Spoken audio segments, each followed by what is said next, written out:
నిజంగా మేము హ్యాపీగా హాస్టల్లో ఉంటాము అంటే మీరు హ్యాపీగా ఉండొచ్చు. నిజం చెప్తున్నా, ఓకేనా? సరే, ఆడుకోవచ్చు, చదువుకోవచ్చు, నీ ఇష్టం, మొత్తం నీదే రాజ్యం. అంటే నువ్వు అనుకున్న హాస్టల్ అంటే సినిమాలో చూస్తున్నట్టు కొట్టడాలు కాదు.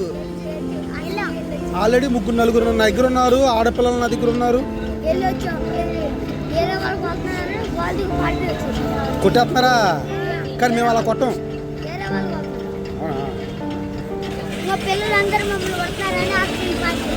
అవునా? అలా కొట్టేస్తారా మిమ్మల్ని? గన్నవరం హాస్టల్లోనా?